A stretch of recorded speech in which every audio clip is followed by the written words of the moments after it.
Greetings, everybody, and welcome to episode 80 of the Sickcast, aka the Siblings in Cardboard podcast. I'm your host, Donnie, joined by my buddies slash co-hosts, Noah, Thomas, and Justin. Whether you're a veteran card gamer or a first-timer just testing the waters, we are all Siblings in Cardboard. Gentlemen, how have things been since the last time we talked? Justin, it's been a while since we've had you on again. Yeah, I've done a lot of stuff since then. Most recently, I was in middle of nowhere, Utah, called Moab, just hanging out with if you haven't been to that part of the world, it basically looks like Mars. And there's like a bunch of, and it's also like a desert, so there's a bunch of like actual like fossilized dinosaurs that are still just like hanging out on the ground. So I went and hung out in caves and hiked and did nature stuff all weekend, and it was great. And then I get on the plane as like the LL announcement plus devtalk drop, and then I land and I'm like, oh, surely this is fine, and everything lit on fire. Yeah, that devtalk was kind of wild. Yeah, there's a lot we're going to talk about in there. Yeah, have you managed to do anything in Flesh and Blood this week? Because the last thing I remember hearing was the PQ that you went to. Oh yeah, I won a PQ. That was fun. Well, I split a PQ, but we'll take it. So I did that in week 1, and then immediately started playing Acilio because all my cards finally came in. And I think stocks. I think I went 2-1 and then 1-2 in the last 2 weeks with him. So, Fun stuff. Yeah, when they play disruptive cards, I lose. When they don't, I win. It's been kind of that way. Yeah, things have been honestly a little depressing for me the last week or so. Card Gamer is ceding creative control, such and such backstory. I'm no longer going to be writing for Card Gamer or Fabric or anyone else at the moment, so that sucks. Not going to be able to do my articles anymore. That was out of the blue and wildly disappointing. And then on top of that, the day that I found out about that, I realized that I have almost no chance whatsoever to maintain my 4.0 coming out of my last class. You have to keep a 93 or above in all of your classes to maintain a 4.0, and I am looking at about 91 or 92 in my last class. That's the worst thing. Yeah, it was brutal. It was data visualization, which basically translates to statistics. Mm-hmm. And it was absolutely brutal. I missed 1, maybe 2 questions on each of the assignments and just could not get above an 89 or a 90 on just about anything. Bummer. Yeah, it's been rough. It is what it is. I did another PQ in Alabama. Yeah, I went to Alabama again. This time I rode in the truck. I was the only one in the truck who didn't top 8, so sad. I ran in the only 2 Florians in the room on Mario. One of them being Andrew Lorenz, who is very good at making sure I don't get top 8. Oh, by the way, hold on. The funny thing is Andrew only played people from the truck. I think he played one non-truck person to get to top 8. So yeah, that sounds for those who don't know, the background story on the truck is the first weekend, myself and 4 other people all rode up in this one truck, and all of us but one top 8'd, and the one who didn't was 9th, and we only lost to people in the truck, like over the whole entire weekend. So and that's been the reoccurring theme with everybody who hops in that truck, is that one person might lose a game to somebody outside of the truck, but if you go in the truck, that's guaranteed that you'll basically just only lose to people in the truck. The phrase is this truck, and then you could figure out what the last word is. So bucks. It bucks. It bucks a lot of trends. Okay. So yeah, OP. This truck OP. That's where we're going. I lost to Andrew Lorenz. He basically fatigued me, and then my other loss was to another Florian. It was Curtis, and he's Alabama person who's been playing the OTK Florian, and I lost to him by literally a single point of value. 1 point of value. He managed to block 11 worth of defense reactions on my Kiss of Death. That if it would a single point would have hit, I would have killed him. and then he had 1 point of life gain in his hand when I flicked a dagger at him for lethal. And then he sunk below to get lethal to kill me the following turn. He had to get so there's just so many things that happen off of just like 1 point of value. If I could extract 1 point of value anywhere, I was saying, man, I would have rather just gotten destroyed. Because I was just thinking back every single turn. Was there a point of value that I dropped somewhere? Yes. Yeah. Just a single point of value, any point in the game. Like, he only killed me by like 2 rune chants too. So, like, if I would have just anywhere picked up a little bit more value, pressured like 1 more card out of the hand, like managed to make him give up another Channel Millennium Tree turn or something, just so close. Anyway, that kicked me out of top 8, losing to the 2 Florians. I think I got maybe 12th or something, or 10th. So 10th, 11th, 12th, somewhere around there, which seems to be my theme this season. It's my worst ProQuest season I think I've had since I started playing, unfortunately. I also think this is one of the hardest ProQuest seasons in a long time. If you're not playing like one of 4 decks right now.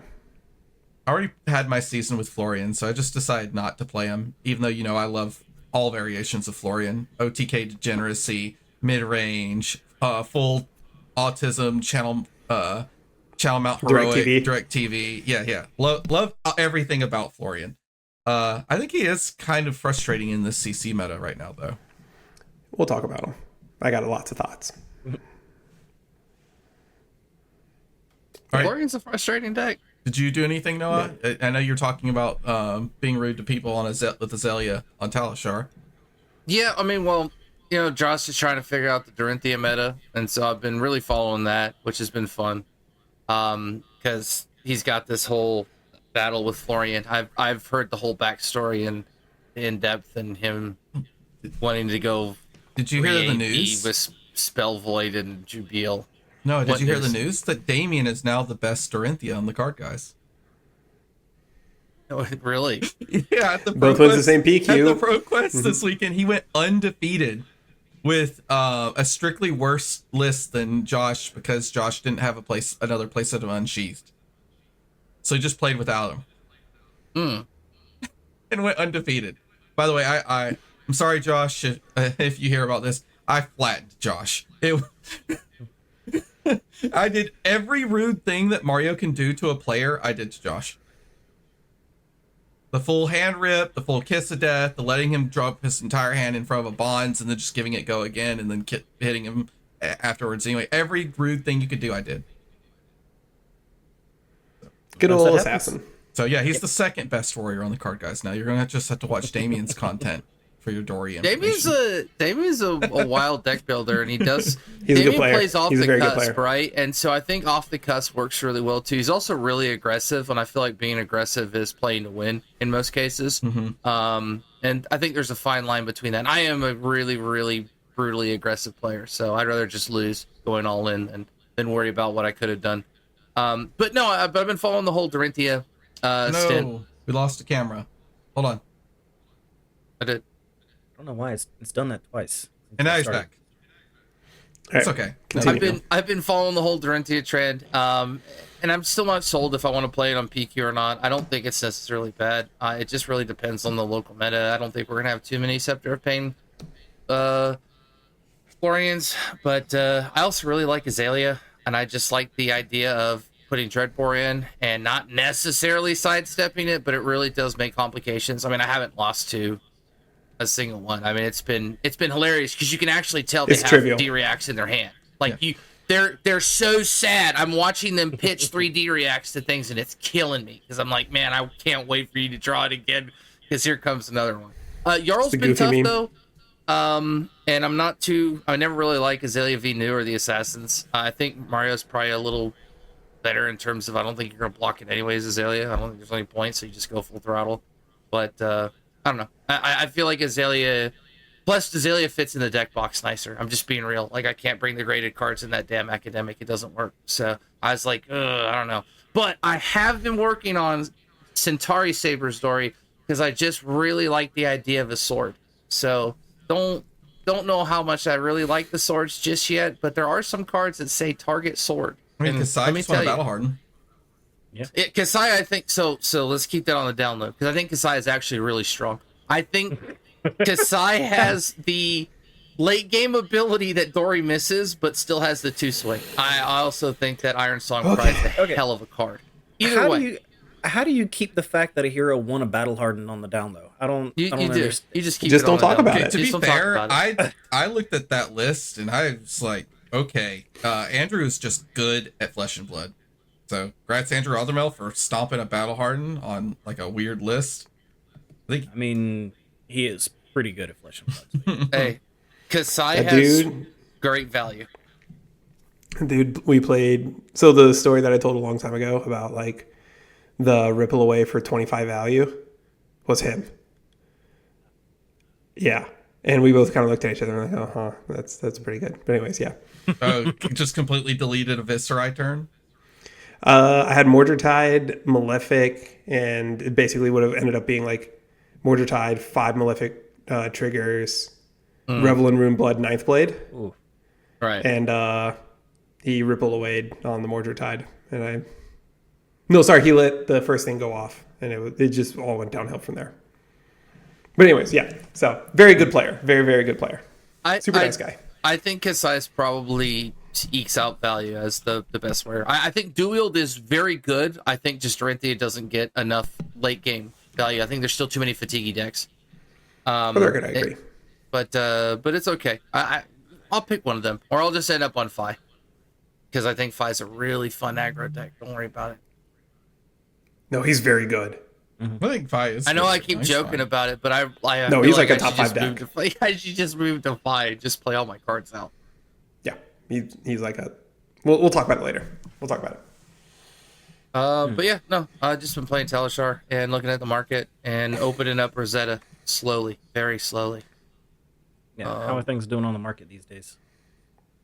Well, it's funny you ask, because we got 2 things to talk about before that. Number one, it's all hand in hand. Number one, there's a bunch of store credit coming to TCG Player. That's not a sponsored type of segment or anything like that. It just is. May 16th, you just buy stuff, you get store credit. We do have affiliate links, though. That's if right. If you'd like to use those on TCG Player, please do that.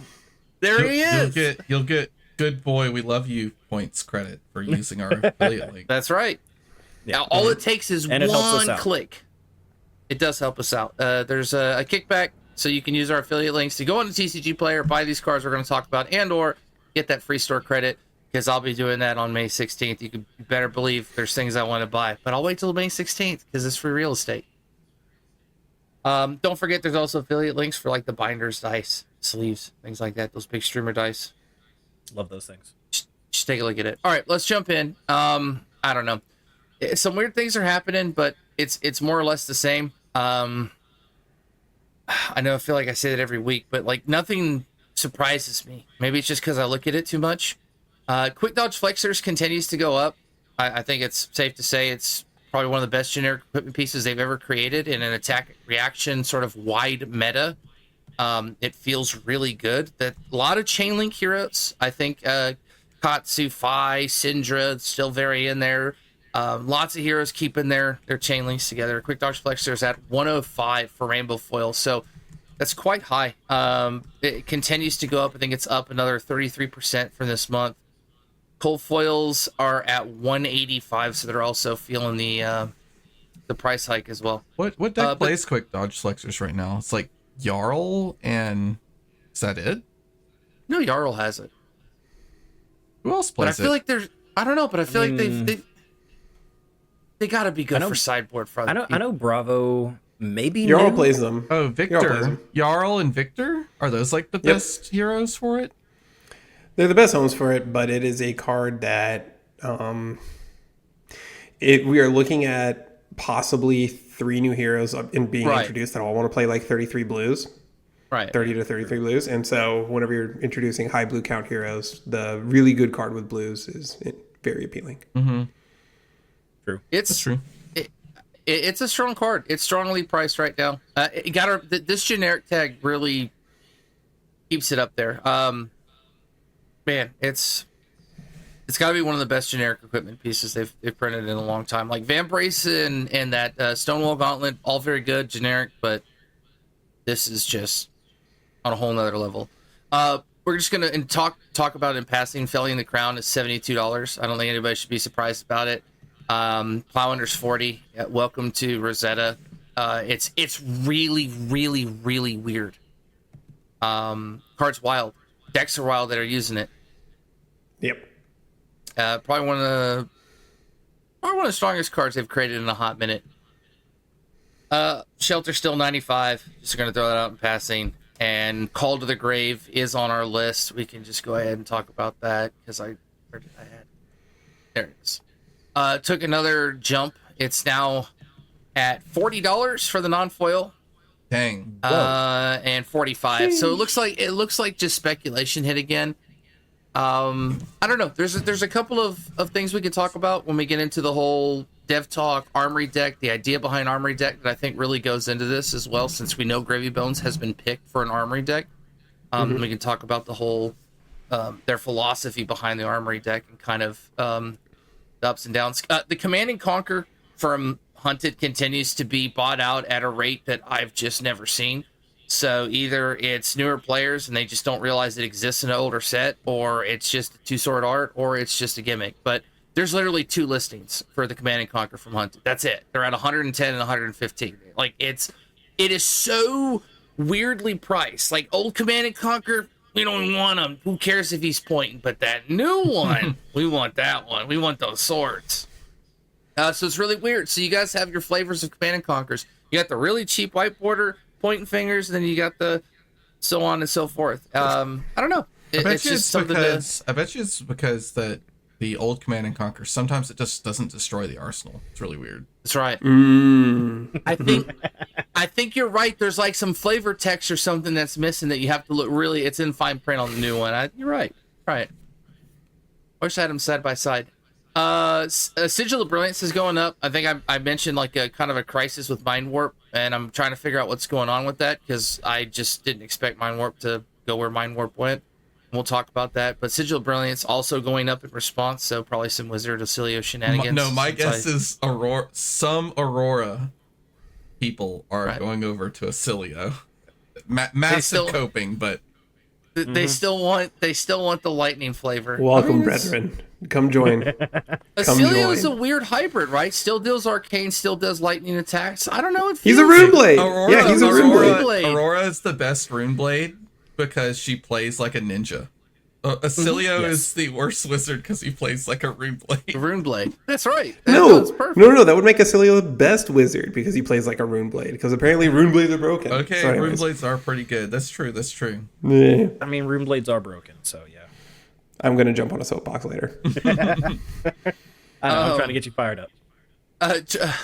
We're moving into Truce. I just wanted to highlight this. It's $20. I feel like there's people look at Truce, people don't look at Truce. I always want to keep it on the radar. Remember, Truce is a generic blue. I like my generic blues, so I feel like Truce eventually makes it in as a very meta card. I love Truce. But I think the card's great.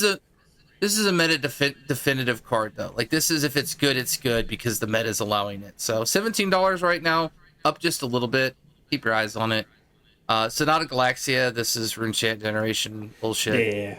I was going to ask you about this card at the end. This is $22 and rising because they just want to fit it in. It makes RuneChants. There you go. That's what it does.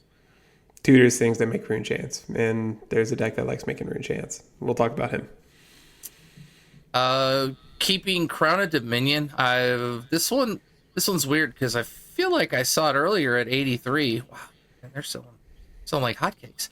So Crown of Dominion Rainbow Foil is $70. Then it jumps right up to 83 after the one is sold, and then cold foils are sitting at around 100. So Crown of Dominion also getting a lot of love. Newer sets coming in. Kasai and Victor plays that. Just have the huge. Is it so that you have gold on the table for pirates? There's just no way you give up an entire piece of gear for one gold. Because like ranger headpieces are insane, so there's no way you give up a headpiece for that in Marlin, right? No. Probably not, but could be for Necro. Puffin? I mean, I have. Depends on how the gold interaction works, but Puffin, like, Mechanologist headpieces aren't crazy, but you've traditionally like really, really, really liked Crown of Providence. And for Necro, we don't know how hard it's going to be to actually get the allies into the graveyard, but like it surely has to be easy enough because it has to work in limited. Yeah. So I don't know. I'm trying to figure it out with you. I don't understand it. I could see maybe Necromancer playing Crown of Dominion, but the flavor's not there. I mean, Royal Gravy Bones. Maybe it's okay. That sounds Sir Gravius Bones the Third. I don't know. Okay. I mean, I've seen a lot of Kasai's with it. Victor's I actually have seen. Kasai and Victor. So. It's like it's the only hat. good. It's the only hat in that Kasai list that won. Which is interesting to me because like Kabuto is kind of insane into some decks, but having that extra gold as Kasai as just like a fallback, so that one hand per game, you fix your hand, which is really good. And then Victor, just the accumulating value of channel homes, like it Gets the train rolling. Yep. Okay, what's next? Mind Warp. We talked about it briefly. I saw this as high as 25 and selling. I know, crazy. It's currently at 17 for non-foils and about 20 for foils. So looks like Mind Warp's on a lot of people's minds. Really good card. I know. Look, I'm working it in. Mind Warp's really good though. It makes. If it surges, if it deals more than 2 damage, you have to shuffle your hand into your deck, and then they draw that many cards -1. It's pretty annoying. It's also from Dynasty. I know, wild. It's a yellow 0 cost, blocks 3. My favorite thing that happens is when someone mind warps me and takes my hand that I was going to convert to about 8 points of value, and then I draw 3 cards, and I get a hand that converts it to about 15 points of value. I go, yee! Good old Mind Warp. Nothing beats Mind Warp. Just out of curiosity, do you have Warmongers on your list this week? We're good. Oh, that thing needs to shoot up. Yeah. We're going to talk about it. We're going to alert the masses. Dragon Scaler, Flight Pass. These are the new boots that came out. Those are chronic equipment legs that came out of the Hunted. Just have them on here. They're like $39.40, pretty respectively, about the end of April. Now they're shooting up to like 50. Don't know if people are going to jump to Fi. I feel like some of the Auroras will probably switch, and the ones that want the fast pace probably go play something like that. I don't think Fi is a bad deck. Completely unfatigable. Weird mixture points of damage against these fatigue decks. And Syndra as well. I feel like a Death by 1,000 Cuts is actually going to be very good. It beats out the hatchet values. Kasai still has a way to go into it, but you would just need that width, the unfatigable width that some of these decks are allowed to bring. So we're seeing a little bit of a research on that. And then I just wanted to look at Hunter's Clave because I know there's a lot into Marionette right now. Hunter's Clave is $60 for a lightly play, then it goes back to $65. This was down to $40 for a hot minute. So it looks like people are jumping on the Marionette train as well. That dagger is really good. Marking a hero is really good. Throwing a dagger to mark them is really good. Apparently, I just found that out today. It's wild. Last but not least, Warmonger's Diplomacy is on here simply to remind you guys that if you don't have this, you probably want to pick this up. And it's a good segue. During the Dev Talk, we're going to talk about it more. They talked about a very big reprint coming, specifically reprint. And so this affects the market. That they have no idea, like nobody knows about in the expansion slot. And so it got me thinking, if I was going to reprint a card that I felt was way too expensive, there's a couple that come to mind right off the bat. One of them is Codex of Frailty, which might be the one which will do the Command and Conquer reprint treatment, where they will create some kind of newer art so that you'll have to choose between the two, so it won't diminish the value, but it will. Obviously, the Marvel contains its own value from outsiders, plus if there's an extended art. But then I thought about Warmonger's Diplomacy as well. I don't know. There's a lot of higher price cards. Another Tunic reprint seems kind of weird. Another Crown, it just doesn't feel right. You know what I mean? But I wanted to get your guys' kind of thoughts on that. Warmongers is currently at 77, but I promise you, since it'll probably hit all 3 heroes, this goes up to $100. It will go up to, once people realize how the heroes play, 100, 115 off the bat. Like there's not that many up there, and it's in a a set nobody wants to buy because the value is so low on D2D, and it's a Willy Wonka chase on like if there's any artist cards left. So it feels bad to buy Dust Till Dawn and open it. It really does. It does. And I know there's some sicko sitting on about 14 pallets of it, and I want some of it. Don't get me wrong, because I want to open it too. You're gonna open like 12 unplayable cards every time. We have a local who's ripping through Dust Till Dawn right now, and we're trying to get him to stop. Yeah, just how many United We stands can you actually see before you just lose your mind? It's awful. He'll open up a pack, like he'll be like, guys, I'm opening up this box, and then he'll show us a picture of the box. Like, guys, this box sucked, and then he's like, I'll do another one. This one's got to be good, and then he keeps going back to the well, and we're like, no, stop. The thing is you hit the legendary, you hit Soulbound Resolve, and you like your heart sinks because like it's not real. I mean, you hit any of those legendaries minus Dietic, which is obviously going to tank once one hero leaves that is using it. Not that much, don't get me wrong, but it will.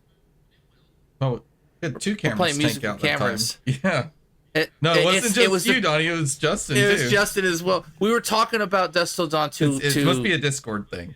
Just ignore it. Yeah. No one cares. Anyways, keep going. They don't like that we're talking smack about Dust Till Dawn. But in this segue, I think Dust Till Dawn is a very hard set. Get your Warmongers. Please have your play set. Like I refuse not to have a play set. Doesn't matter if they were $1 million. Like a play set of those is just king. Like you gotta have them if you're gonna play a deck. I've been thinking about Warmongers a little bit more, and what all does it hit before High Seas comes out? Like, now that Aurora is out the door. Right. Azalea, Dio. It hits Azalea for sure. It completely flattens Dash.io. Like, if she's got a Cerebellum processor out, Warmongers always gets full value. It hurts Dorinthia and some of the Warriors, too. Maybe not Kasai. I don't think you really play that into them, maybe. No, it hits Kasai really hard right now. If you look at Rothermel's list. Rothermel's list, it does. Almost all of his cards, he only had 4 Blade Runners, and he had like only 3 Glints as reactions. Everything was a non-attack action. It like secretly hoses that deck. Yeah. I think it's a secret warrior tech. And most people just run warriors because it's 0 blue, 0 for, block 3 blue. So I got to thinking about it, and it also kind of hoses Dagger Mario pretty hard too. It can, but like there's always that time where you think you're going to hose Dagger Mario, and then he just blows your home up anyway and uses his hero power to discard the non-attack action. Also hits Acilio because that dude plays attack actions and then non-attack actions as his spell. Also hits Verdance because if she's trying to combo that turn, she's trying to play all of her potion-y stuff and then use her weapon that is on one side of it and then the non-attack action on the other side of it. Is it time to put Warmongers back in the sideboard? Warmongers is definitely going to get there. Okay, all 3 High Seas heroes are going to get hit by Warmongers. Yeah, they all loathe that card. They all hate that card, like with a passion. There's not a lot of heroes that are completely immune to it. Like Vincent can take a turn off. Slippy doesn't care. Syndra doesn't care. Oh, the assassins don't care. Prism doesn't care. The only assassin turns that matter are the Orb Weaver or the front pump turns. Mm-hmm. So Mario might not like it. You could just arsenal the card, and then Mario can discard it. Like they can get around it. They can, and you can get low value. If you Warmongers Mario and they just don't have it on that turn, you're just sad. OTK Florian doesn't give a crap at all. He does because Scepter into Tree is a weapon. Or Tree into Scepter, sorry, the other direction. You also didn't threaten him damage with your last action point, so... You're not normally doing it, I know. But it's like... There are, like, use cases for it. Niche situations. Yeah, like, if you soul read the guy, yes, there is a world where, like, wow, this Warmonger's just got me, like, 20 value. But it's not often. Noah, do you still have it pulled up? Because I kind of want to hear the wording on Warmongers again. Because that Scepter thing makes me think. I'm thinking about, like, Death Dealer and stuff. I mean, you can still activate the bows to load stuff. Yes. Yeah, but those are under war. If you choose war... For Azalea, if you choose war, you can activate the bow and shoot arrows. You just can't use any of the front pumps. I can't do the headpiece. I can't do bullseye bracers, tunic, things of that nature. Oh, Tunic's an instant, I think. Right? So war is a war. You can only do attack actions and weapon actions, and then peace. Weapon actions. You could do non-attack actions and other actions. So Yes. So like cracking a gold is a non-weapon, non-attack. Oh, actually, I don't know how that one works. Never mind. I'm going to redact that statement. But yeah, It is an action. I mean, it should. Yeah, it is an action, but I don't know how is considered like your non-weapon, it's non-attack peaceful. action. Yeah, so it should be peacetime. Yeah, that's peaceful. Okay. But yeah, Warmongers is something you should probably buy now if you haven't bought it and you think it's going to be in Put a deck eyeballs you on play. that card. Eyeballs on that card. Eyeballs on weakest link. That would be my two that put eyeballs on. Yeah, weakest link is pretty good into our pirate, right? The allies do not have block values. Could be good into Puffin if she's going to run more items to try to get value off of Crank. Probably not very good into Marlin.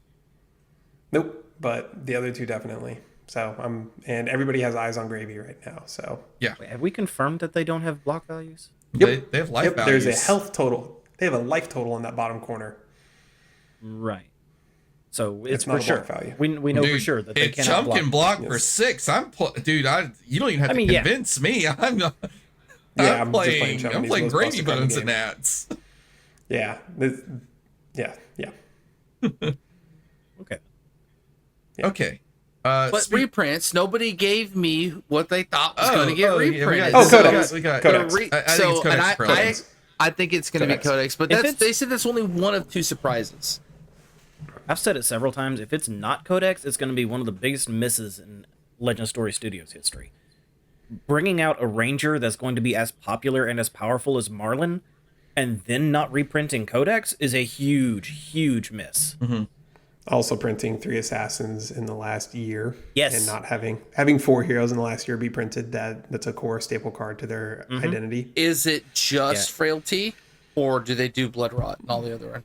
It's got to be just for It'll probably just they said Frailty, one but reprint, right? So, Codex of Inertia is like a $4 card.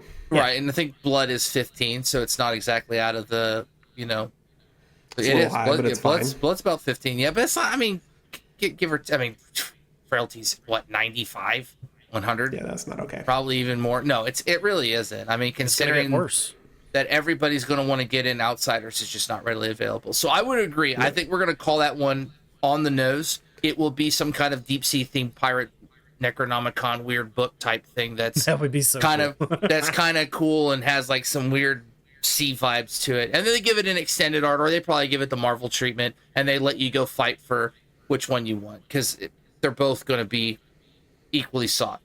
Now, I will say Warmongers would be very flavorful and kind of on brand for a set that cares about blues, but and it would also make for a good EA, new treatment. It would not be a miss if they did Warmongers, but if they don't reprint Codex of Frailty, it's going to be a nightmare for anybody that does not already have them.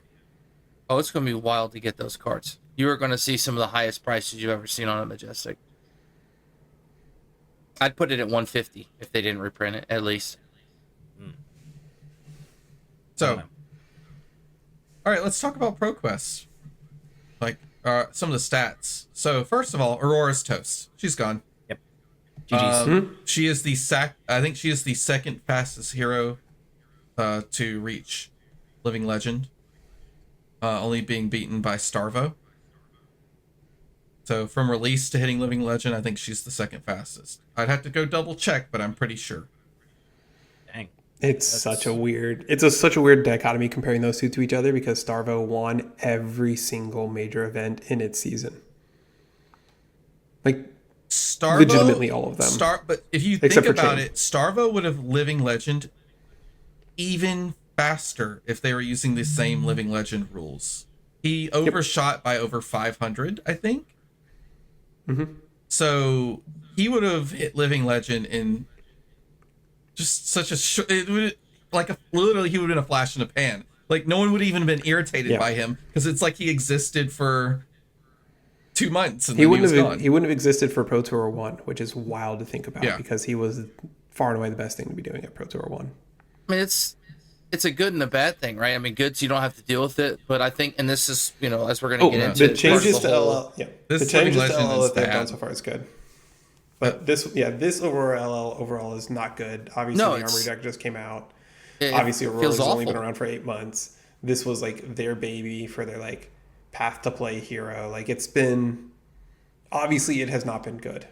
No, I don't think anyone's happy with Aurora's LL rotation, especially in relation to the armory deck. Like, if the armory deck wasn't just printed, it would be more palatable, but not good still. Yeah. So I think they dropped the ball not banning Flicker Wisp.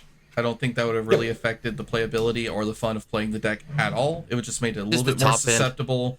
It would made it a little bit more susceptible to fatigue, and it would have dropped, like Noah says, it would drop the top end just a hair.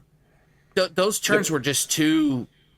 There's already so much go again, and we'll talk about all the if that card wasn't, but like there's just too much ways to cash in value for free on an Arc Lightning Flicker Wisp, where the split damage is already very demanding in a Flesh and Blood world. Like, yeah, you ping for one, I got a blue, I can copy, I can get rid of 3 pings, whatever, shelter. But when you start upping that value to 2 per go again card played, I mean, you're breaking the math on some of these turns, and then you add channel Lightning Valley or even 2 and snatches, and next thing you know, you're on a runaway path, and it just that plus the popularity sped run her, which you can't fault people for. We're gonna have to talk about this. The popularity over here is going to continue. So that's the balance, right? Starvo is probably popular. Why? Because he wins. This is a competitive card game. I'm gonna, if I wanted to win, I should be playing what wins, right? So if Aurora's popular, Aurora wins. I think Aurora had some popularity value too. People enjoyed her play style. Yeah, Justin was warning us. Oh no. I think he couldn't hear us, or Discord is being scared. No, everything just died on me. You guys were just all freeze framed. It's fine. But anyways, there is like some condolences that we were promised to get Aurora back in 2026, the second set. So if people really, really like Aurora, especially if you didn't get a chance to get into her, like there's going to be a market slump. Pick up those cards because they've already promised second set of 2026. So that means worst case scenario, end of 2026, you'll see Aurora coming out, right? Which by the way, I don't believe for a second they plan on doing it that soon. I believe they were going to reprint it at some point, but I think they actually sped that up. You think they have some elemental set that they've shifted up a season? If LSS has tons of things that they probably throw out all the time, right? But when he was like, this was going to happen regardless, I'm sure it was going to happen regardless. But I think when they were like, wow, 8 months, like they were like, we got to up that timeline, because like it's pretty wild. I'm not going to lie. I have no comments that I can say at this time. See, he knows. Okay. Well, let's talk about Skyward Serenade and the comment that was made on the Dev Talk, which I don't buy at all. I think it's just massive trolling. That apparently Skyward Serenade had a typo in it, that one of the choices you were supposed to make is if the card had go again or not. I don't buy it. No, this is very real. That is insanely real. The card is borderline unplayable. If you had to choose go again as one of your choices. But which, by the way, I think is fine because she didn't need the help. I don't think people would have ran the card. I think it would just been too inconsistent. I agree, but then now you're taking 6 cards out of the final deck list of an insane deck, right? And like because of Written in the Scars and Skyward Serenade being as strong as they were, it just made it so free to run Face Purgatory. Where like if you take Serenade out of the list, now you got Flicker, Arc, Written as your, and maybe Burn Up Shot because I was like in and out of matchups. That's only 12 cards that you're really happy with for face value. Yeah.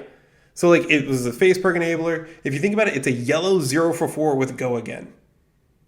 Yeah, at worst. Now, granted, it will pull a card from your deck, but that does two things. It your deck. Pulling cards from your deck in a deck like Aurora is fantastic. The only downside to the Serenade is that Skizik in a vacuum, that card is awful. It's a 0 for 3 with no go again. It's just a terrible card.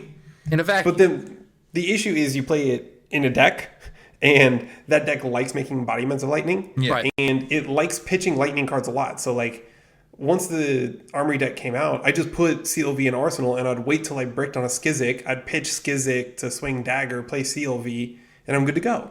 Like, Yeah, it but you have changed how other you- cool cards that are like 0 for 5s. Don't get me wrong. Like, yes, and then obviously whenever you get to do the flicker arc thing with it, or like you have arc lightning and serenade, like the card just got stupid. That's the like, value. I mean, Yeah. even without its change, right? But- you could still give it go again and get the Skizik, and it's still 4 points with Arc Lightning thing. Like it still ends the chain. So- Skyward Serenade Skyward is a Serenade, great card. Skizik. I'm just arguing you're putting a 0 for 3 no-go again into your deck to make Skyward Serenade great. Well, but it's a lightning card, and that means a ton. Yes. Like the Skizik, I thought whenever we first read the card was pretty bad, and you were playing a bad card, or you're playing a really good card in Serenade to facilitate the bad card in Skizik, and you would not play Skizik without Skyward Serenade. But the more I played with the card, the more fine it was, because you could just go like Arc Lightning Skizik. Like there were ways to give it go again with that were non-trivial, or that were trivial. Sorry, the other direction. So, but yeah, but they should never. They should. You really think that the go again was supposed to be a choice? Yes, absolutely, it was. How does that get past QC? I don't understand. It's not like it's a whole set. It's a. It happened in QC is when it happened, and this is why I wish they never ever mentioned it or said it at all. Is because QC errors happen. Like I work in quality and regulatory for a different industry, and the number of errors that happen in QC because of reading or because of XYZ, that just happens. That is life. It is a thing that happens. It shouldn't, but it does. For the love of God, Magic got ruined for like 6 months because of a typo, and a stupid bird was too strong. But like that happens, but you don't need to throw your employee under the bus about it.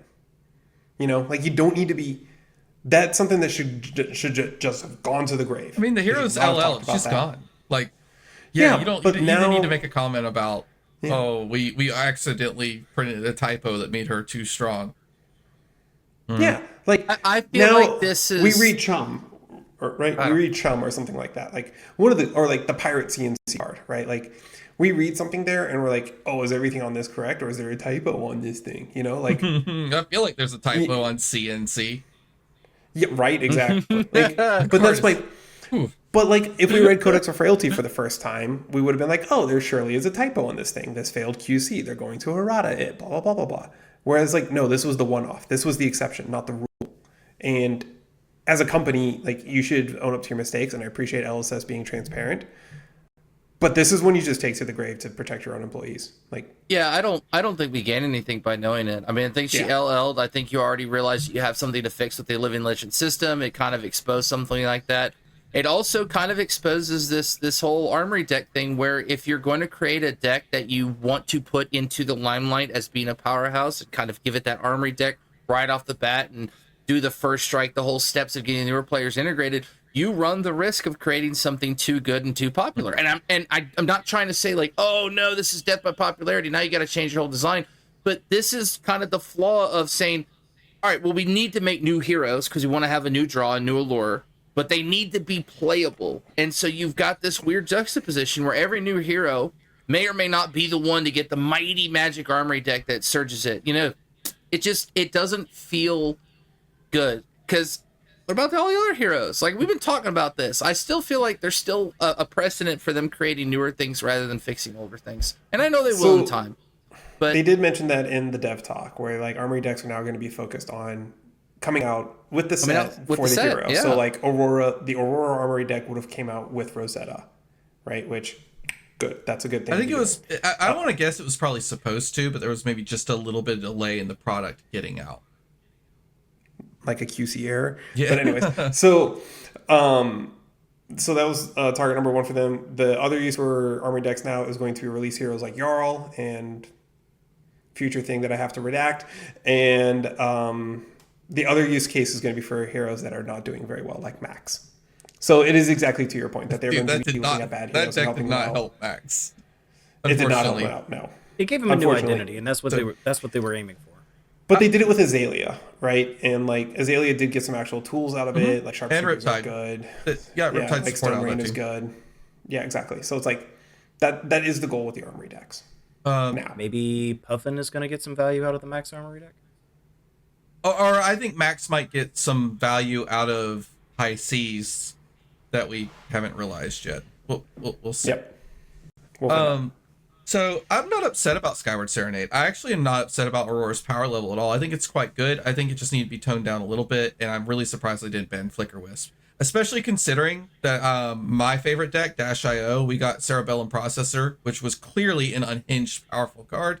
And we got, 2 weekends of having Cerebellum Processor and High Octane. And then they just flat out banned High Octane. They didn't restrict it. They just said, we're going to ban it.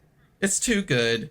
But they weren't consistent. They knew Aurora was at a similar power level as High Octane Cerebellum Processor Dio.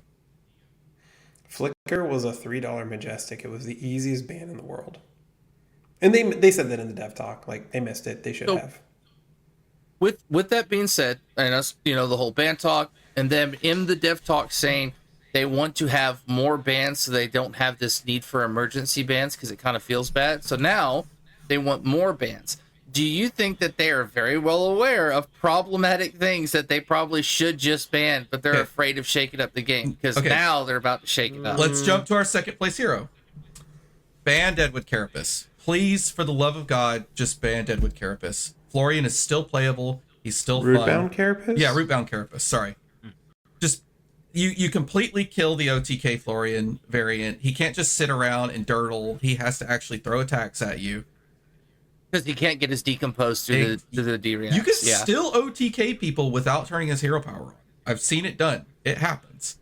But I think Florian, Rebound Carapace has to go. Yep, all colors. Just get rid of it.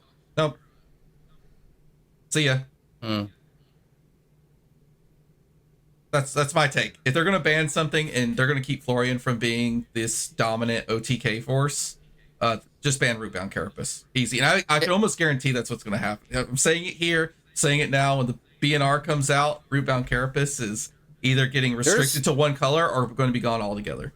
There's supposedly supposed to be some mighty shakeups coming. I wouldn't actually be surprised if we saw a Bonds unban come as well. You got really quiet, Justin. Did I hurt your feelings? I know that you're a Florian stan too. I'm going to jump on a soapbox later. I'm letting you guys talk. I have so many thoughts about this whole entire ban thing. I got a lot of thoughts. Are we? The Florian soapbox is now. Do you have other things you want to talk about, or do you want to talk about Florian? It's not just Florian. It's this whole entire ban situation. Bust it out, because they're going to ban more cards now. They're about to turn this into Yu-Gi-Oh, where they got to start banning things. And I told you guys this is the problem with the reaching card pool. I don't know about that, but I like LL. I like how it rotates heroes out of the game. A lot of people like talking about Modern. I think Modern is the format, Standard, whichever one that cards are legal for 3 years, right? If you look at a Modern format, realistically, the cards that are legal or the cards that win, right, are cards from the past 6 months. So card games rotate on a higher frequency than they do in their official format. So LL is just, instead of doing this fake rotation bullshit, it's real. It's okay, we are rotated out for a while. It's not. Yeah, it's a more transparent system. I love LL. I love bans. Cards that are problematic need to go. Full stop. We got to hit the Scepter Florian deck. I have a whole entire sheet over here about how to beat the Scepter Florian deck that I can jump into later if we need to. But you have to hit problematic cards. Full stop. I think Scepter of Pain should just go. If that card's ever good, it just creates problematic playstyles that are not enjoyable for both sides of the table. And just get rid of it. And the book at the same time. Annals of Sutcliffe is the other half of the issue. That's another thing. I can't believe that's we live in a world where we're saying we need to ban Annals of Sutcliffe. But yeah, I believe Brother, I made 167 rune chance versus Jarl. I know. It was in our LL deck because it just auto won against Oldhim. Yeah, it's a 1-card sideboard versus anybody who doesn't have enough damage in their deck to actually kill you in time. So you literally just make all your rune chance, and as long as you can protect your rune chance from smack to reality by having it's the Potion of Ironhide or something like that, the one that lets, when you break it, you get +2 defense on all your cards for a bit. You have ways to just protect your stuff. I mean, you also have just a ton of armor too, so. Yeah, but I'm talking specifically about Jarl trying to smack it. Or say Verdant scours your rune chance over and over again. You're like, all right, cool, I'm just going to heal back up because my deck's a healing deck, and just book, and just keep booking. But anyways, so you need to ban problem cards, full stop. And they need to ban them more often. Like, Flicker Wish should have gone the first week after the Pro Tour, maybe sooner. Maybe when the Armory deck dropped, they should have banned Flicker Wish. One of those 2 time periods. And new sets are exciting. New sets are very exciting. I love all 3 of these things. Like, they changed up the meta. All that's great. We don't know any of the new cards for the new set. We are getting a new ban list on May 19th. And we don't know what heroes are going to LL in the last week of the season. Is there opportunity for heroes to LL? I mean, you lagged a little bit. Oh, you're fine. There's definitely a chance that a hero. I mean, like Dash is always like sitting right there. But I mean, Dash is picking up like 2 games a week. Yikes! There we go. Okay, what are the odds that Florian picks up enough points between now and Nats? Like, if he's winning 40, 0%. If he's winning 40 PQs a weekend, they're like 3 points each, so it's 120. So maybe 200 between 200 and 250 points, and he's at 500 and something right now, so he'd be in the 750 range. I mean, that's like a calling and a couple of battle hard. Like there are no callings in between the time period between now and Nats. All right, so 0%. All right. Yeah, it's a 0%er. So, but sorry. I was just real kind of the segue. If they're trying to fix this whole problem and you know whatnot, is it fair for a hero to win 40 pro quests? So do you reduce the points, or do you just, like they're trying to do, ban the cards that it doesn't win 40 pro quests? Like, is that too much? Don't wait till. I'm just saying, if there were 2 points apiece, right? Is it worse now that they live longer so they can dominate? The problem before ProQuest season. Well, of course they did. They could have fixed the problem before they just didn't do season. It. They chose to not do the thing because I don't know what it's because. If they thought they knew it, the only thing I could say is they either undervalued the problem or they said we don't want to hurt our newest product release by banning a card. That's part of the. It's because it didn't fall into their typical ban cadence, is what they said. There's that, but also, like, with the Scepter Florian thing, if we're talking specifically about that, they have said before that they want us to be able to discover decks and to be able to breathe life into decks for a little bit, right? Like, they let us do that with Stubby's Fi, they did that with Bond Zen, even though, like, they missed it, but they still let it breathe for longer than it should have. The only time they have not done this was Needle's Ira, and that is because a certain subsection of the player base was stupidly vocal about how stupid that deck is. Please ban the Needles, and they got it done in time. Well, that also happened with Verdance and LL. That's why they had to ban Kraken. Oh, well, exactly. No, they let it go. But they for let it one breathe. Weekend. They let it go. Yeah, and then they realized the player base is just too intelligent at this point to continue doing this journey to discovery, and they said that crap's over. They saw someone draw 14 cards in one turn on stream. They say that, but they keep doing it because James White and, like, not call out James White specifically, but like LSS as a company, they want to let their players breathe and figure out the game, and that's fine. I get that. Because, like, for example, I don't think Florian is unbeatable. I think Scepter Florian's actually, by the time Nats rolls around, a really bad deck. But it takes a lot of really good players a lot of time to figure out how to beat decks like that. And during a ProQuest season, we don't have time to figure that out. Like, there's no major events. Brother, Scepter of Pain just says you can target anything. And if it connects, it makes the rune chance. Yes, but, like, if they have more than 4 health, if there's any allies with more than 4 health, the allies just sit there and beat the heck out of Florian for full value every turn.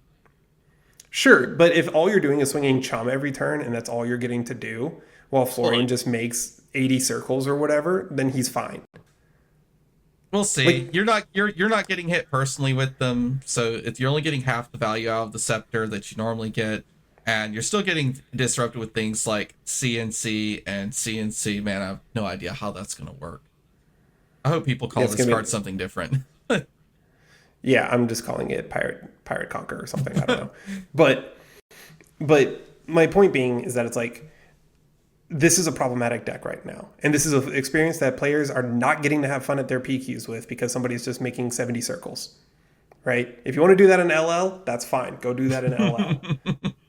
Like, seriously, it's fun in LL because everything is degenerate there. But whenever you're the only one getting to do the degenerate thing, because the other version of Florian is like triple CMH, Earth Lore Surge, super aggro Florian, like playing against that deck sucks right now. Like, I don't like. They should have banned Scepter the second Enigma went. Full stop. Been more aggressive with it. Just get rid of the card. Yeah, I could see them getting rid of Scepter. That would fix it too. But then you still have the rest of the Runeblade class in general. It's just the most broken class in the history of Flesh and Blood. I mean, Vincent's not broken. Me up. You're rallying me Am up. I? Am I? You're doing this. The most living legend points of any class on the board, don't they? They do. They do, and because there was illusionists over only have 4. 50% in the last PQ in the last week of PQs. Over 55% were the 2 heroes from Rosetta that were both Runeblades. Our Runeblade's good, yes, but all of them are independent. All the ones that have rotated are independently good of each other. The only common denominator between all of them has been Grasp of the Arcanite, which is a very, very strong piece of equipment. You'll never get me to deny me on that, or I will never deny that. Well, it's the Runeblade class in general, though, right? It's the idea of Arcane. I mean, great. I'm not saying that Arcane is inherently like broken, but if you're saying Arcane is inherently getting heroes to living legend, Kano should have been gone a long time ago. Yeah, Kano and Verdance and Acilio should be busted, and none of the... Well, Kano's kind of crazy right now, but Verdance and Acilio are just fine decks.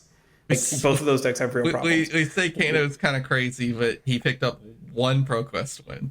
Even though the ICBM list is really funny and it is strong, he only picked up 1 ProQuest win past weekend. My thing with Runeblades is, like, comparing Aurora and Florian right now, right? And you want to say that Runeblades are busted, and that's fine. Like, the class, I think... Personally, I think it is disingenuous to look at like classes anymore because like the heroes are so different from each other. Like compare New to Slippy, right? Like they both play Bonds of Agony, but their Bonds of Agonies are totally different from each other, right? And that's even like they get to even share the same card pool, right? And do similar things. The only overlap cards between Florian and Aurora is E-Strike, Sink Below, Dyadic Carapace, Grasp of the Arcanite, maybe Tunic. Or Face Purgatory, depending on which like version of the build you're on. So we're talking max 9 cards of overlap, and 6 of them are generics.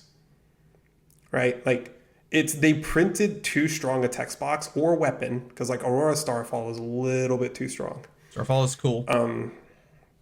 Yeah, like Florian's text box and Felling of the Crown are just too strong, and then Aurora's text box was too good for what she wanted to be doing. Plus Arc Lightning was a crazy card. Like. I joke that Runeblade's identity is to be conditionally better than everybody else, but it's conditional, right? The issue is they sometimes make the loop too easy, right? So I don't think it's that Runeblades are inherently too powerful. It's that some of them have been printed too powerfully. Because look at Vincent, right? Like they printed a real drawback for that hero, and she has a real rough time. Okay, but how do we feel about 86 out of 146 ProQuests being won by the Rosetta heroes? I mean, is this... I mentioned it in our Discord. Is this Miss Vale 2.0 now that Miss Vale is out of the way? I mean, Aurora did get a lot of wins, and Florian picked up a lot of wins because Miss Vale is gone, and that created a big vacuum. Enigma left a huge vacuum. I think this is more old head here, a Monarch 2.0 situation as opposed to an MST. Monarch came out of the gates with 2 really strong heroes, Chain and Prism, and had 2 really ass heroes in Bolton and Levia. And we still know what's been going on with Bolton and Levia. I think it's more that situation where they just made half of the set too strong because some of the cards in their set were just too pushed. Like Chain's text box was too good. And Spectra is fundamentally a broken mechanic with Luminaris. True. We're seeing a similar thing here. Aurora just hit that critical mass of 0 for 4 go-agains. Florian right now just is too sturdy and too flexible. His game plan is too hard to interact with the current hero pool that we have access to. Like if you're doing Scepter stuff, it's not very interactive. There are ways to do it, but you have to commit your deck to doing that thing. And if it's the Reaping Blade build or like what people call mid-range, I just like the math deck, the math version of Florian, which is the version that I prefer to play.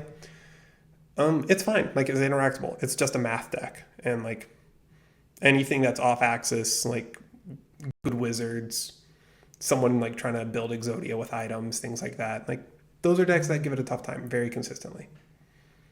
So I don't think this is MST, because all three of those heroes were very clearly, the second they were printed, the three best heroes in the card pool. Or in the hero pool. Like, it was not close. That's true. Florian didn't like really Fair. get anything new. He's just kind of, people have refined his lists and kind of found his niches. And then when Enigma, and it's not even Enigma LLing, it's the fact that we don't have a progressive board state hero. It's Viscerai left, which was a terrible matchup for Florian. Awful. It was Zen left, which is a mid to not very good matchup for Florian. It's Aurora left, which is a bad matchup for Florian. And it's Enigma left, which was a bad matchup for Florian. Like, it's just the deck that gained the most from the last 4 LLs. And now it has a slower sort of place to play its Dirtle strat. I mean, because there's really nobody that's going to race it down. No, new is good. New can fatigue Florian. Yeah, okay. Mario can beat him, but all versions. And Azalea Dreadbore is really funny. Yeah, it is. So, things that beat up on Scepter Florian. Access to AB3. If you have good access to AB3, that is a great thing to be doing. CYB plus actual damage. So, like, if you are a CYB deck, plus, like, you can hit them, right? And you do both things pretty well. Like Dory. Like CYB New or Dory. That is a great place to be if you're trying to play against Florian. Ripple away. A lot of those cards try to make Rune Chants independently. Germinate, Arcane Seeds, Maleficent Runeblood Incantation triggers, all those types of things. Ripple Away is still a very good card versus that deck. If you're trying to play an Assassin, you can mill them out. So cards like Double Trouble suddenly get a ton of value. Alluring Inducement, where you get to look at their top 4 cards and grab the good Rune Chant maker. Go do that. That's actually good. really good. Yep. Backstab, because the deck is playing one of the reasons why this deck is very frustrating is that it's playing a bunch of D-reacts. So red and blue backstab suddenly get very good. If you're playing a brute, the intimidate mechanic just is a nightmare for them. If you're playing KO, it's okay. I've been testing it. It's all right. I actually think KO is just better. I think he puts enough pressure that you actually fatigue the Florian. If you're playing KO, you're able to damage stack with cards like Cast Bones plus Blood Rush Bellows. And if you're playing Levia, you have a very consistent damage and recursion package once you get to about turn 6, which, guess what? These Scepter Florian lists are going to give you. Same thing. You just fatigue the Florian with Levia. Mm-hmm. If you're playing Guardian, Roiling Fissure to help slow down their Rune Chant generation to start, or if you want to pay enough into it to kill a tree, you can do that. Smack to Reality. That card just hoses the stack. Full stop. They are going to try to protect it with all they can, but if you play one singular Potion of Strength, that plus Pummel always gets you over the top of any setup that the Florian can do to defend it. If you are playing Mech, like for example Dash IE, you can play the Pistol package because they give you infinite time to set it up. If you're playing Dash IO, you can play the regular pistol, just load that thing infinitely until you get all 3 Teklo Pounders out, and then just go bananas because they give you infinite time to set up once again. And you can still play that stupid Dissolution Sphere. Is that the name of the card? Dissolution the one Sphere. that prevents Arcane? Yep. They specifically have a card that says while it's out on the field, prevent one source of Arcane every time there is a source of Arcane. No, it's if you'd be dealt 1 damage, prevent it instead. So it works on breakpoints and stuff too. The Dash IE tech is to start with the Plasma mainline out and run 3 Dissolution Spheres while you're trying to set up Exodia. Mm-hmm. And you just have, I think you have 9 straight turns that they can't hit you with Rune Chants. Yep, and that deck can't do anything if they can't hit you with Rune Chants. Illusionist, Spectra. The only ways for the stack deck to kill it is to attack it with somehow, and that blows up the Rune Chant stack. So Spectra, like Prism, is a rough matchup for the stack Florian deck. Oh, that's right, because if you build up some Spectral Shields and stuff, and you get the Merciful out, and you get the Florian low, they'll kill themselves. Mm-hmm. Yep. So they have to deal with Genesis. They have to deal with Genesis and Merciful on site, and when they do that, they blow up their Rune Chant stack. So Prism can reverse fatigue them. They also get infinite time to get Library out and just do some heinous, nasty stuff. Ninjas, Mask of the Pouncing Lynx, Fi in general, I think is a really bad matchup for Scepter Florian because he doesn't have to Arsenal, which is a big deal because Pile Under and CNC are how that deck can catch back up. So you don't have to Arsenal, and you can just hit the gas. You don't care what they're doing. So you just get to do 15 to 16 a turn because Hunted gave Fi a lot of really good upgrades. I think Fi is a top 5 deck right now for High Seas. Full stop. He's that good. Tenacity, which I know played him more so we could see it. Yeah, he's sick. I think there's a stigma around him right now. Yeah, I think there is, but like, I think he's actually wins like the Draconic Ninja Mirror, as weird as that sounds. But he just goes bananas at times. And then like you have Tenacity, which is good. And like other like just good generic things to be doing. Like if you really need to arsenal, you can set up a Spreading Flames turn. Like it's not that hard to do in Fi anymore. Ranger, Dreadbore, that's really good. Just full stop. Dreadbore's That's all hilarious. we need to talk about with Dreadbore versus the stack deck that's playing 12 plus rune or 12 plus D reacts is really, really, really strong. Keep doing that. Wizards have all the really funny tech against this deck. Scour is insane versus it because you just do Scour for X equals 12, kill 12 rune chance, and then attack them for 12 arcane.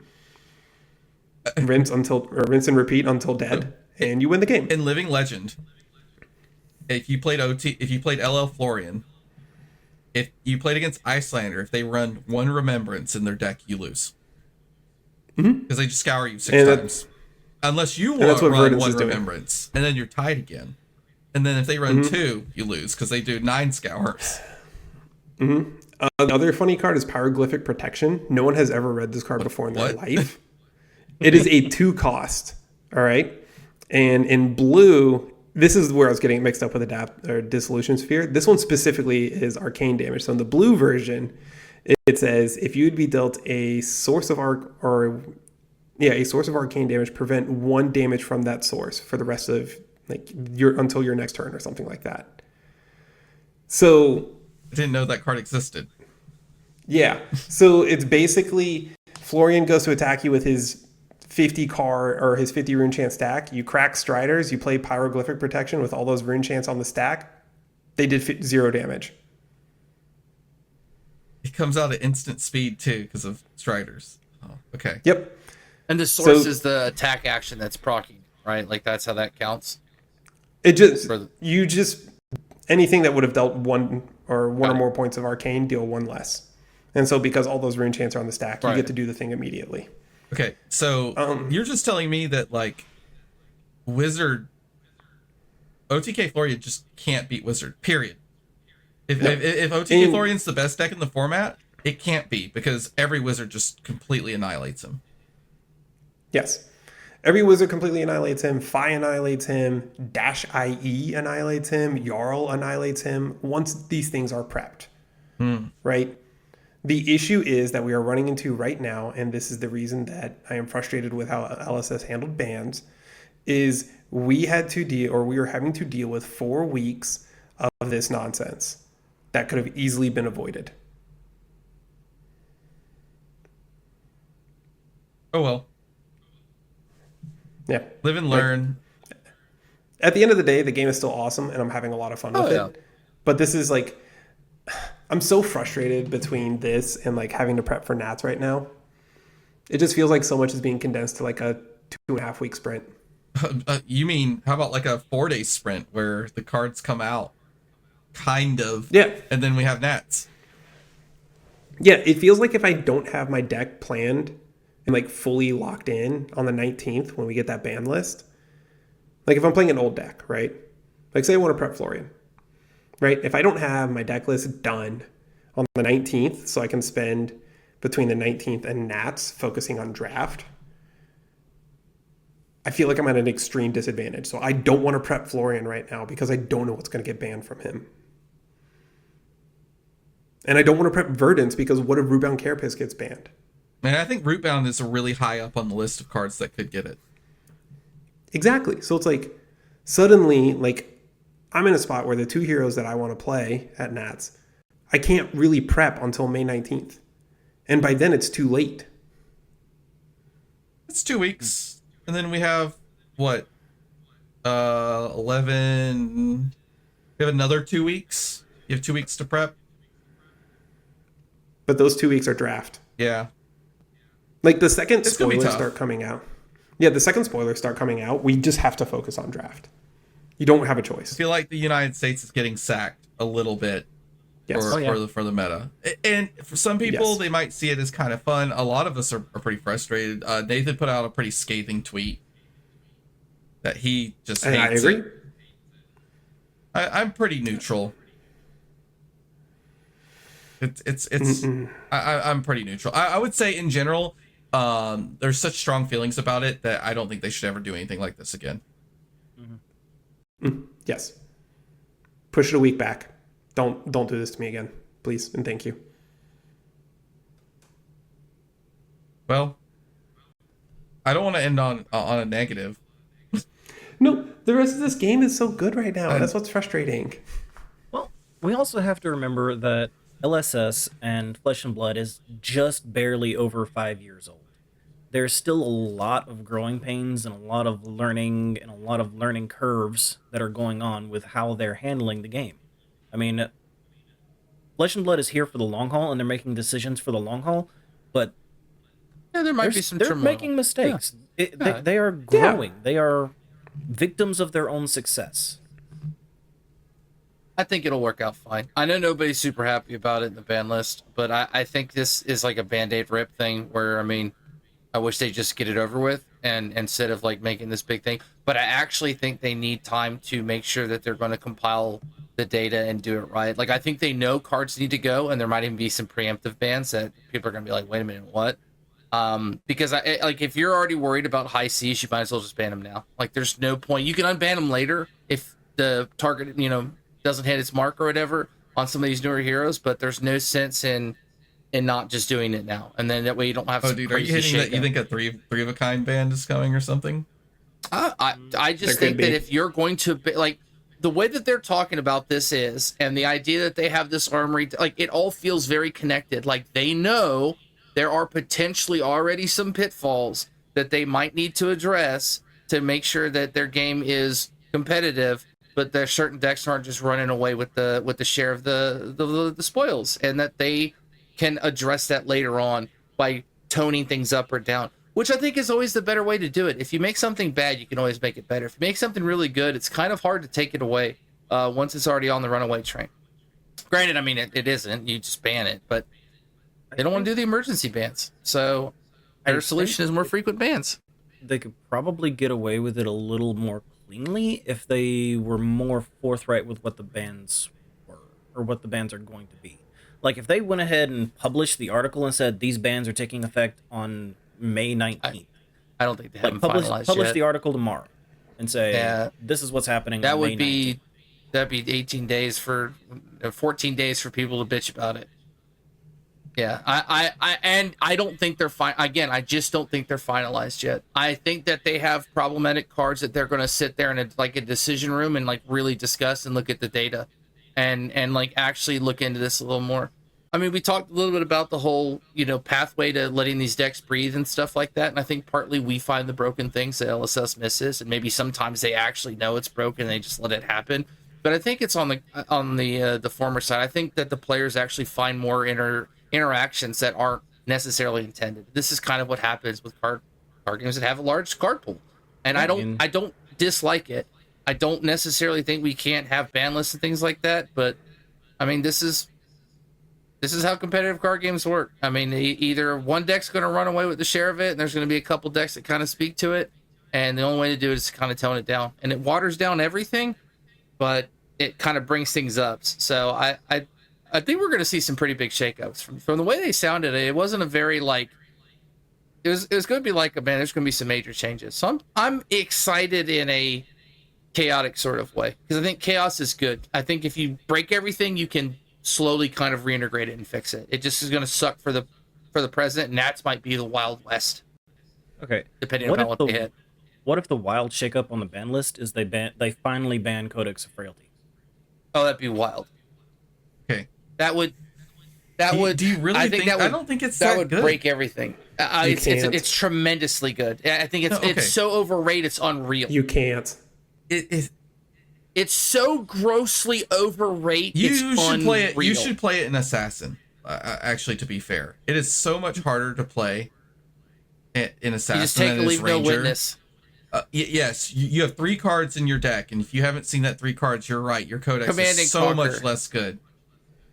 It's also pretty good. Command and Conquer it's way hard. It's so much easier to use in Ranger. I've been playing. I think you're using it in the worst possible Assassin for Codex. For the record, I think Mario is the worst Codex assassin of the bunch. Yeah. And that might be skewing your opinion. That might be true, even though it's still really good. It pitches yellow, which swings a dagger. It's got a lot of. it is that's my actually a point. fantastic late game card. The reason why I say Codex is a little weaker right now is because you have things like Florian, where if you play Codex, sometimes you just commit suicide with it right off the bat. Like you look at your hand, My whole game and plan the is Florian doesn't leave the have an arsenal, open. and you go, if he has a D-react in arsenal, and I play a go again attack, and they D-react out, and then I Codex, and they get a felling in the crowd, I lose the game just immediately. It's just so bad. So I've had times when I've like, I go again attack, and they D-react out arsenal, and I look at my Codex, and I'm like, I guess I put this into arsenal and hope that they arsenal a card next turn, or that they decompose their own felling in the crowd out of their graveyard. Like, But that's, what, 3 possible heroes total in the game, and Jarl doesn't really have enough earth to support 6 Felling of the Crowns being played. oh, that's okay. He just puts a Frostfang in there, and it doesn't even matter that it has -1. He just pummels the crap out of you anyway. Yeah, but that's my point, though. Like, we're talking, like, Codex is not good into 2 heroes, and into the rest of them, it's insane. Yeah, I'm just saying that it isn't just this card that just auto wins and just trounces everybody. No. No. But There aren't any of those I left don't in even Flesh think and it's, Blood I right don't now. think it's gonna get hit. It blocks for 2. It doesn't immediately play for 1,000,000 value on turn 0 or turn 1, because you do need a great card. You do need cards in your graveyard to use it with. I think the most likely ban, if I were just to guess out of nowhere, would be 3 of a Kind. It's a book. It's a book that didn't get the book ban. It draws 3 cards. I'm gonna let them figure out the bans, and I'm just gonna Well, play decks yeah, that I we're don't think we'll get hit by them in the meantime. In 2 But- weeks, we're gonna be here for like some crazy discussion on what gets hit, because it'll be right around that time. 2 weeks exactly. We'll say something nice about LSS. Kasai is really trust. cool and just won a Battle Harden. Right. That's really cool. It is. They played 8 copies of Draw Swords, and people memed on that card, and it's really good. That's like, and having a game where a deck that has been perceived to be terrible for a long time be able to do something like that. It is only really ran cool. 3 Blade Runners. That blew my mind. Like, Yeah, there's 3 in the main deck, and they're the yellow ones, the blue ones. oh, no, it's like They're not one the red yellow ones. one in the sideboard. Yeah, What? yeah. It was They're a very like, weird deck. it's like the go against sources are all non-attack actions and run through. A deck that main decks Seduce Secrets won a Battle Harden. Yeah, it's base as hell. It's so cool. That's So- my good thing to Yellow- say. Seduce Secrets. You got me, LSS. You print cards that I just think are the biggest dog water ever. What Well, next? Someone's gonna play Starting Stake in a Nats winning deck. Like, They are. Right now, Poison the it'll Well is a win. top 5 card, by the way. what is? Poison the Well. It's a top 5 card right now. Oh, I know. And you're welcome. Post by the Aurora, way. I'm all Because about CYB and then like germinates, if they do the full germinate thing in the late game, you just got to get some like 7 Yeah. or 8, and then you poison them back and you win. If they try to germinate for like 8 or 10 or 12, you could just blow them up. Yep. Okay. They know what they're doing when they print these cards. And then That's a good thing to also, say like, about LSS. They try to play like Sigil or something like that for their Thistle Blooms, and then you poison it, and you just like hose 6 to 8 okay. points of value because that's also the rune chance. But Okay. Poison the Well is like a crazy card right now. One more thing. Just one more speculation. What if the shakeup is they unban blue CYB? Oh god, go the other direction. Ban all of them. Get all the CYBs out instead. Yeah. Unban Just High get that Octane, you card out of it. cowards. Or hey, If they're hey, unbanning blue CYB, they got to give us back High Octane. hot take. Well, Let's that's just going get to be rid close of. to high seas, and high seas is going to have a lot of graveyard interaction because we have to have a way to interact with the allies. They said that the blue CYB was going to stay on the ban list and stay out of the game until there was more ways to interact with it. When high seas comes out, one can only speculate there's going to be ways to interact more with the grave. Hot take. I'm gonna throw a lot of hands. Let's if blue just- CYB is available. If everyone hates the Florian OTK deck, let's just hammer on the gas. Unban Scalata. Let's go. You can't hate a deck that only takes 6 turns to hit you with 170 rune chance.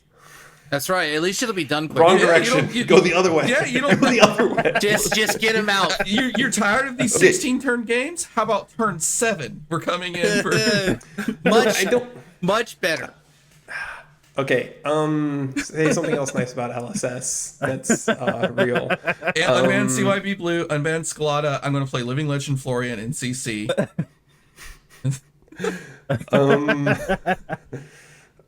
They said they were going to be reprinting cards more aggressively. That's good. That is good. That's and I think Elo is going away. And Elo's going away, which is good too. Oh yeah, Elo's going away. That's great. Because then there's nobody using that a has to do that. chess/fighting game system to rate your players when there's RNG in deck draws and RNG in gem pairings is so ridiculous. Yes, absolutely. The other thing they said is that they have acknowledged on their official channel now that the game is too expensive to play and that they are working on ways to fix that. I don't know how they're outside of just like a single reprint. There will be major equipment reprints again. So Codex for Frailty probably is in that, meaning it's not getting bad. But like Tunic it still needs a reprint. It's $160, even the non-foils. So it's not very accessible anymore. If you think about that. We've talked about it before, but it's not the equipment that's the problem. It's the Majestics, dude. Well, then Warmongers needs a reprint. Weakest Link, they all need reprints.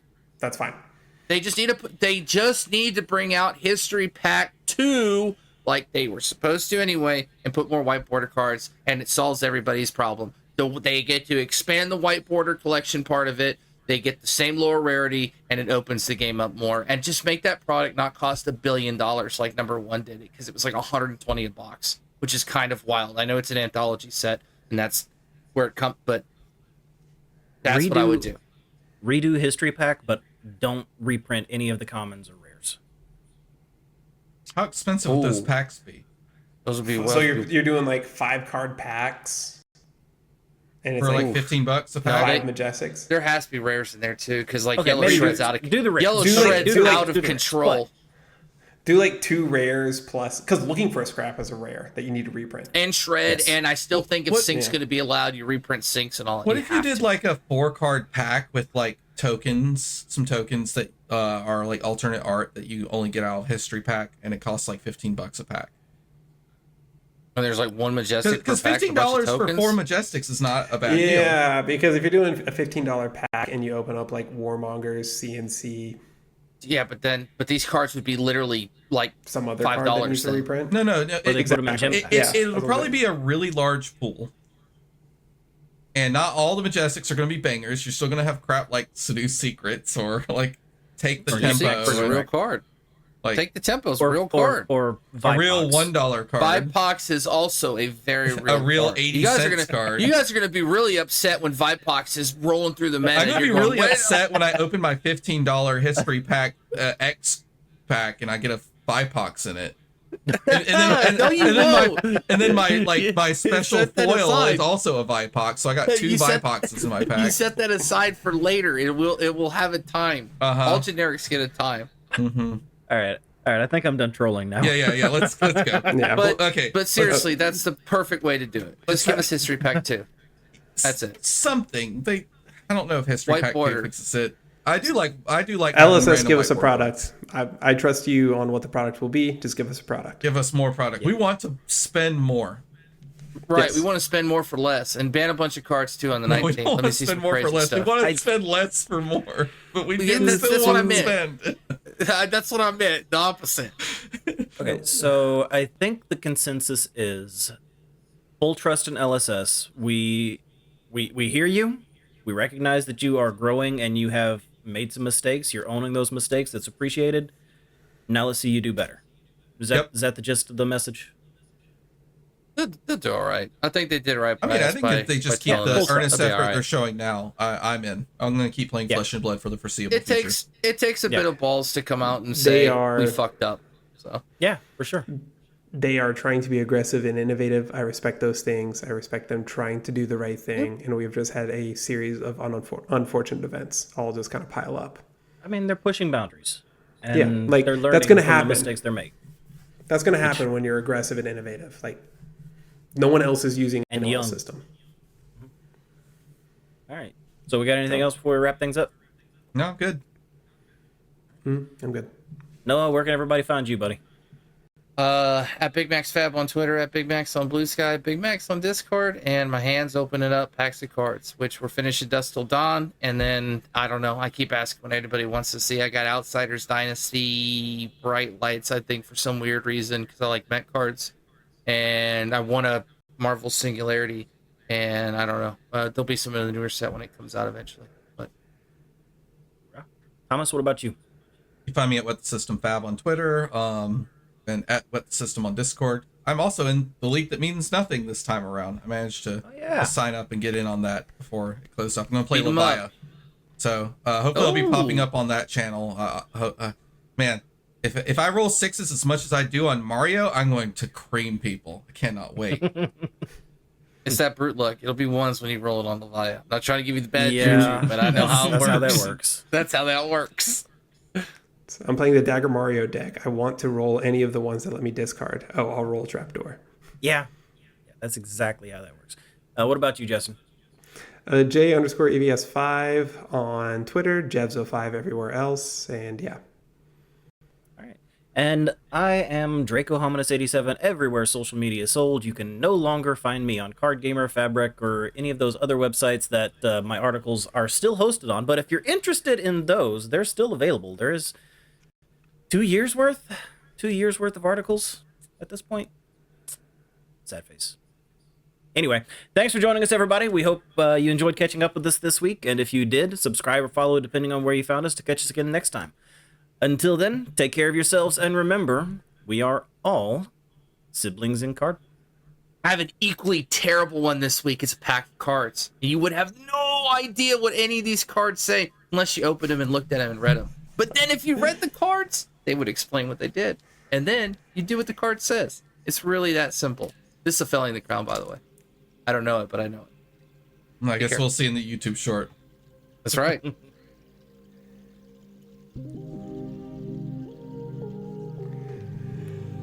Yeah.